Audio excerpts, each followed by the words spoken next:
Olá, pessoal, tudo bem com vocês? Espero que sim.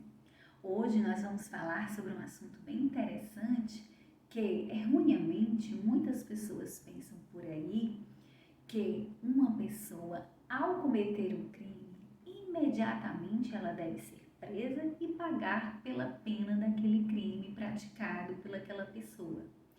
Mas o direito de liberdade, ou melhor, a liberdade provisória de alguém que está sendo acusado de um crime, deve ser respeitado.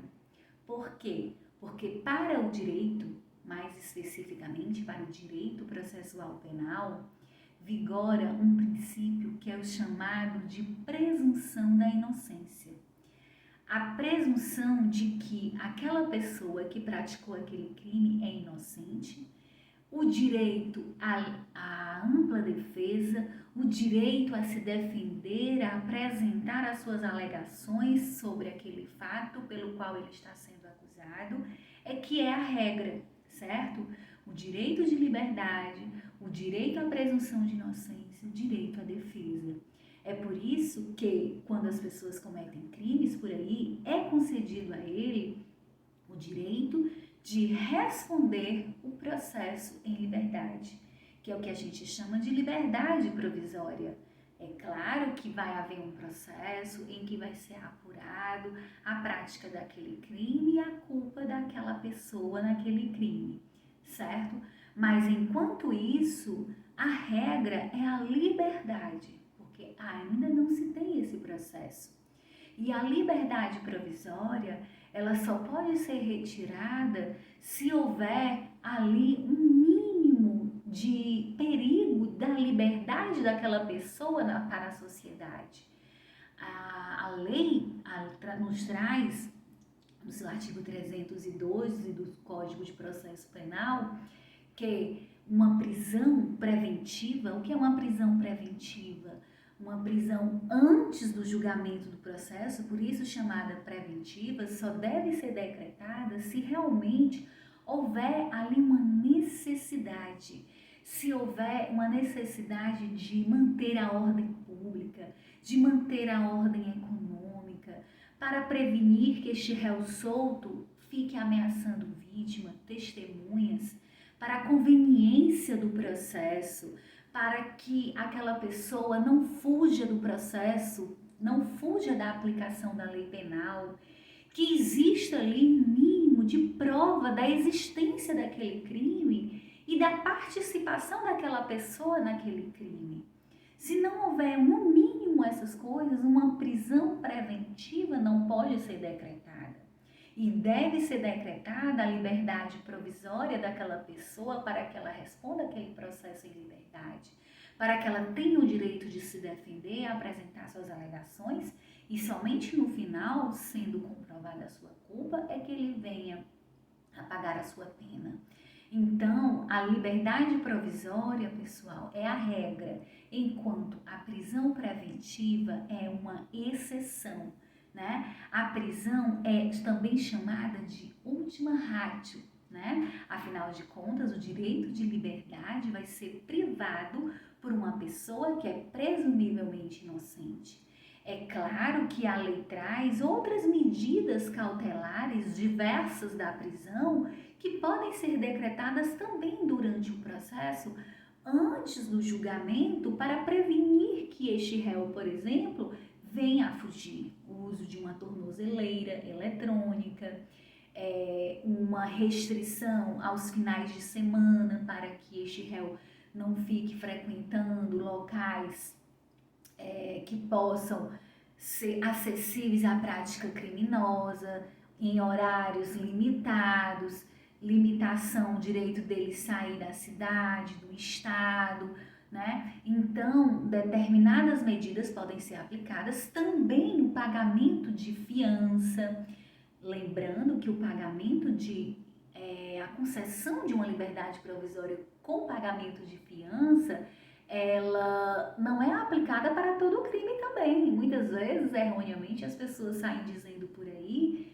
que, fulano praticou um crime, pagou a fiança e está solto. Não, existe liberdade provisória, o direito de estar livre provisoriamente provisoriamente durante o processo, com ou sem fiança.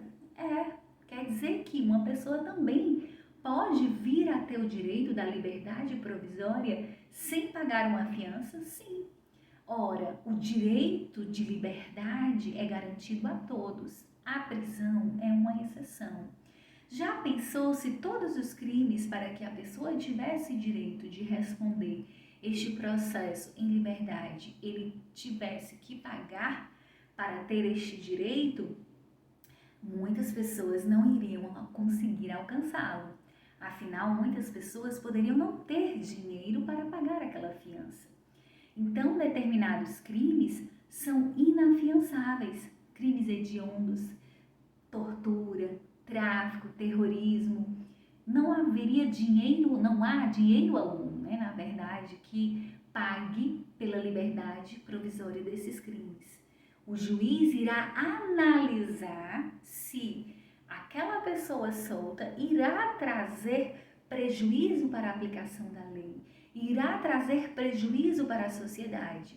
Verificando que não existem esses motivos para manter essa pessoa presa, essa pessoa terá, mesmo cometendo esses crimes hediondos ou mesmo tráfico, tortura e terrorismo, de responder o processo em liberdade. Vocês sabiam disso?